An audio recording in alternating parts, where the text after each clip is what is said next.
And it certainly didn't seem to take long for the clunkiness you worried about to get worked out. They looked really good those last three quarters. Well, it did start that way, Yeah. right? It did start pretty clunky in a hurry.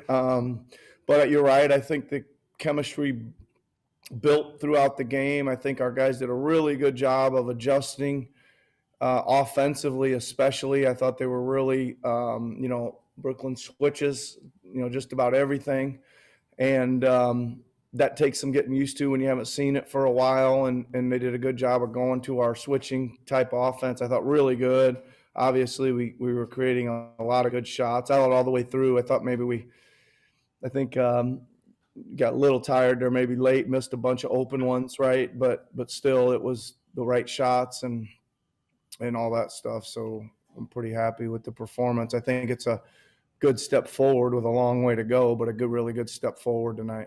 I think your five starters had, I think, 19 assists, and OG had one. The other guys split the 18. The ball movement among that group seemed to really get back together late in the second half of that game. Yeah, I think you're right. I think from about, when they all came back in with about the 7 minute to go mark in the second quarter, yeah, and the time they played together from there, I would imagine that's when all those happened, because there probably wasn't a whole lot the first stint that they had. So yeah, that's good to see. I think, we're asking them for next action basketball and at least some actions before we start taking a peek at what's going on, just to move the defense, and we started doing that better job of that. Great. Thanks as always, Nick. Appreciate the time. Thanks, Doug. Going to go next to Josh Lewinberg from TSN. Hey, Nick. You had one of Cam or Freddie on the court the whole game. They split the 48 minutes. The numbers aren't going to jump out at you, but you got really solid production out of the center position tonight. How much did that sort of help you guys towards the win? Well, they manned the position very well, I think. Freddie has 5 block shots. It's probably been a while since we've had that happen. Maybe in the Serge Ibaka days, but I can't even remember those either. So 6 block shots between them, 12 boards, 12 points, 1 turnover. So pretty solid, right? I thought they did good. Again, we started a little bit off the script, but both ends, I thought, but we started adjusting and playing a lot better up on guys and made things a lot tougher as the game went on. Your starters, your regulars, haven't had a ton of game time to spend with Cam and Freddie since those two came in. I know you've mentioned that you guys have spent more time in the gym, practice recently, but it seems like the chemistry, especially with Kyle and Fred, with those two new bigs, have come together pretty quickly here. What do you think that is? Well, I think that they've done a good job of just doing little things. First of all, they're doing a lot of dirty work, Josh. They're up helping those guys on screen and rolls. They're up helping them on pin downs. They're rebounding or blocking out and maybe letting some other guys get some rebounds. And I think they've done a decent job of when they do screen and they put a man and a half or 2 on the ball, that we hit them. And I think the best thing they've probably done is catch it and fire it out to the corner for an open shot. They get some finishes. Cam had a great dump-off dunk there late. I don't know. I think they just like that they're doing the dirty work and playing hard, and just, kind of being opportunity scorers. And that's kind of what fits with, I think, those guys pretty well right now. Great. Thanks, Nick. Have a good night. Thanks, Josh. Going to go next to Aaron Rose from SI.com. Hey, Nick. I'm wondering how things are different for a guy like Gary coming off the bench. Not a great night for him, but how does that change things for him? Well, I think it's going to take a little getting used to, Aaron, and I'm not sure it'll happen all the time. But I think, again, he's been given a green light. He's been a primary scorer kind of with guys out. Still tried to kind of keep him in that role off the bench, and him, that could have wouldn't surprise me if the next one's an 8 for 9. You know what I mean? He gets I can only think of one really tough turnaround he took at the end of the quarter or something. It was not really, but he got clear on a bunch of his kind of normal shots. He had a couple rhythm threes. It was nice to see him get some rhythm, just standing there alone in the corner and the ball swinging to him. He's going to have to get used to those, hopefully. All right. But, he's a scorer, and tonight wasn't quite his night, but I think he's got a lot of confidence, and maybe he'll settle in a little bit to that role and play a lot better in the next one. Would you like to be done with the OG Pascal at the 5 lineups? Are you sort of tired of this? No, I was actually, I even said this before pregame, I was actually thinking that's the way we would finish, because I thought they had been doing it in reverse. They'd been starting Jordan and playing Griffin a lot, and down the stretch playing Griffin a lot too. And I thought just because of kind of the newness of guys and things like that, I thought we'd probably get to a Freddie, Kyle, Gary, Pascal, OG lineup, or Chris maybe was in there, but Chris, was out obviously. So it just didn't materialize that way because Jordan played the last stretch. So we left our 5 in. Thanks, Nick. Yep. I'm going to go next to William Liu from Yahoo Sports Canada. Hey, Coach. Congrats on the win. Speaking of Chris, do you have an update on his injury? Left knee strain. Going for eval and MRI to see how extensive it is. All right. Ken Birch had that corner 3 at the end there. I don't know if that's probably by design. It seemed like he passed up the first look at it, but then the ball swung back to him and he took it and he made it.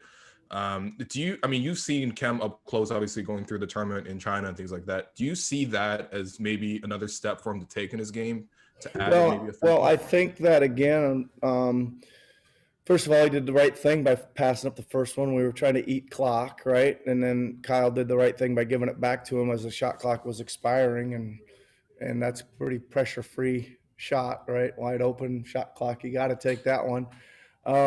No, I think he's improving a little bit. He's made a couple for us. I think I always say that why not start in the corners, and if you got a big who's going to roam the paint, that maybe is always a safety valve kick out at the end of a possession or something. And again, I'm not talking about 6 or 8 of them. I'm talking about 1 or 2 or 3 maybe. Right. And it seemed like in this third quarter there, OG ended up on Kyrie on quite a few possessions. Was that an intentional choice? And if so, what did you like about that defensive matchup? Yeah, well, what happened was, let me see here. How do I want to phrase this? Coming out of a timeout, we rotated 4 matchups. Just, again, we figured it was going to be a Harris-Irving combination of some sort, high split, post up for Irving, something. So I decided to put Pascal and OG on those 2 guys and move Kyle and Fred to the other 2, and let OG and Pascal switch everything.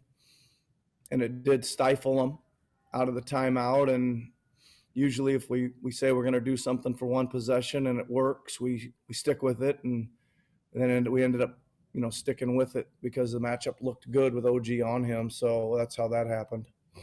It was kind of intentional. Wasn't that intentional, but ended up being intentional, I guess. It worked. Third quarter was good. Thanks, Coach. Yep, thank you. Going to finish off with 2 more questions for you, Coach. First one goes to Eric Wilson from the Sports Arena. Coach, congratulations. It's a 2-part question really quick. First off, OG, was it you or someone on the team that kind of lit that fire in him in the third quarter to come out and have such an explosive start?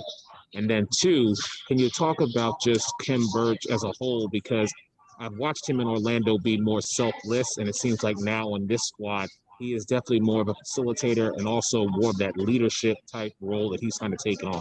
Yeah, so OG, we did a really good job of putting pressure down the middle of the paint, right, either with a drive or with a hard roll from the centers that causes them to collapse in from the corners, and OG was just pretty much parking out there. And again, it was kind of safety valve. Layup wasn't there, roll wasn't there, fire it to him, and he's got a pretty good catch and shoot, pretty quick release game, and he got hot there, and that was just kind of what was there, which was great. That's kind of the way it's supposed to look. And Kem, he's probably, again,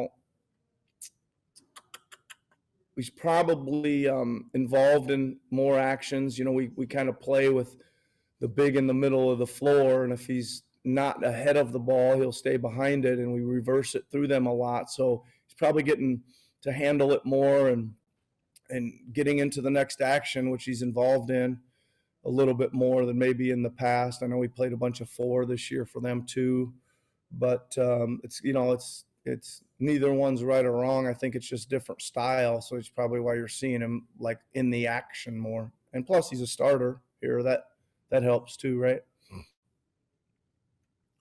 He was good. He was good tonight. I thought he had a good bounce back. He didn't start very good defensively, but he really played good from about the middle of the second on. Final question for you, Coach, goes to Alex Fleming from the Florida Sun.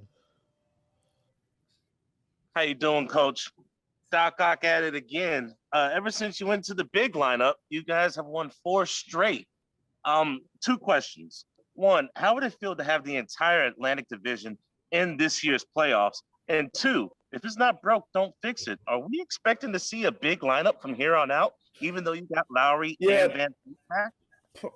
Probably. I mean, I think that it's kind of a two-pronged thing. I think that one is both those guys have played well, maybe better than anybody thought they were going to. There's an evaluation going on. I want to be, I want to see them, right? I want to see them, and if hopefully we can get to a point where the stakes go up, where they can play in pressure games. You know, Freddie and Kem, and see how they handle that. And the other part of that is too, it's going to be a little bit of a moot point now for a little while, but I was moving Chris Boucher, who we really value and is really coming as a player, moving him to the 4.